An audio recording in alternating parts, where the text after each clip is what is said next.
Donkey today for Monday, May 24th goes to me, Leonard McKelvey. Contrary to popular belief, this is not the first time I've given myself Donkey of the Day because Donkey of the Day does not discriminate. I mean, I may be kind of biased towards certain people, but I don't have any bias when it comes to myself. If I'm wrong, if something I do or say doesn't sit right with my spirit, I have to apologize and do better moving forward, and that's what I'm about to do right now. I want to apologize to Kwame Brown and Kwame Brown's family. I want to apologize to his father, Bill Brown, and the family of his father. See, last week on this radio, in my attempt to defend a Charleston, South Carolina-born brother like myself, I revealed too much information about that man's family. And even though all that stuff is public record, some things just don't need to be said on the radio, and they definitely don't need to be said by me. When I look back, on the way I communicated that, I communicated it all wrong. And I unintentionally triggered trauma in a lot of folks I grew up with who I genuinely love. I'm sure I caused a lot of pain for not only Kwame Brown, but for his family, especially his family in my hometown of Moncks Corner, South Carolina. You know how I know?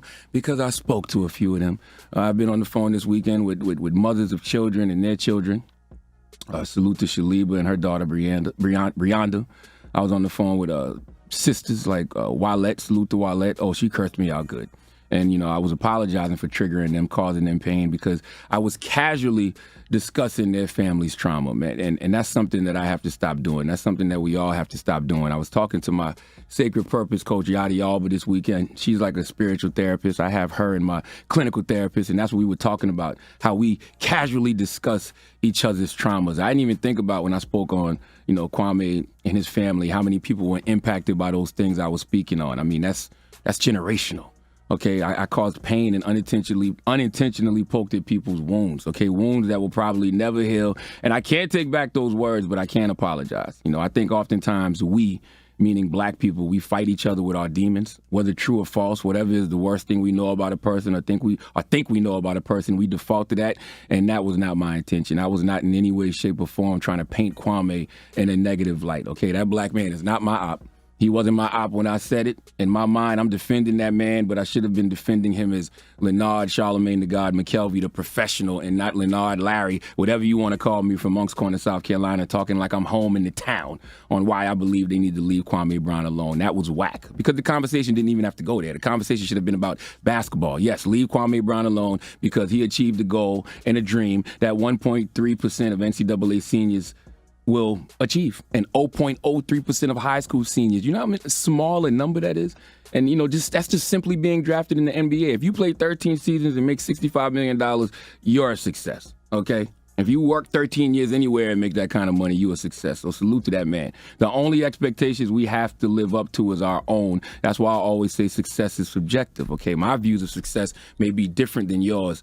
As long as you're happy, that's all that matters. But we didn't even get into that conversation because my mind automatically went to something that it didn't even have to go to. In doing that, I unintentionally caused trauma. And since I unintentionally caused trauma, I have to be intentional about causing healing. I'm not about to sit around and have beef with another black man for nothing. Trust me, as y'all know, I have a lot of real enemies who are gunning for me every day. Kwame Brown is not going to be one of them, okay? I totally understand why Kwame Brown was upset at me. I went low.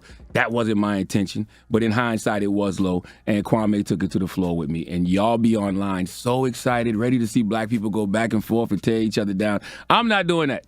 I'm not going back and forth if I feel like I wronged somebody. I'm going to apologize. That's what I think a good man does. A good man apologizes for the mistakes, that he made. But a great man corrects them. Hopefully, I get the opportunity to do that one day. But for now, I just apologize. And I'm not beefing with a black man who's born where I was born and has family where I'm from. There's nothing on this planet that I love more than God, my family, and Moncks Corner, South Carolina, the whole low country, the 843. Drop on the clues bomb for the 843, okay?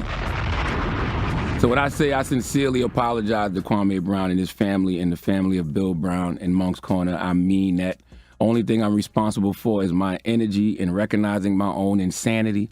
And Eckhart Tolle once said, to recognize one's own insanity is, of course, the arising of sanity, the beginning of healing and transcendence. I truly believe if trauma can be passed down through generations, then so can healing. Me, Leonard McKelvey, I have never claimed to be perfect. In fact, I'm far from it. I'm not going to always get it right. The same things people listen to me for is the same things they hate me for because I talk too much. I overshare. I overshare about myself. I overshare about others, and that has historically got me in trouble. But we are all works in progress, and one of the most healing things you can do is recognize where in your life you are your own poison. And last week I was poisoned to Kwame Brown, Bill Brown, and their families. For that, I sincerely apologize. Please let Remy Ma give me, Leonard McKelvey, Charlamagne the God, the biggest hee-haw. Hee-haw, hee-haw, you stupid motherfucker. Are you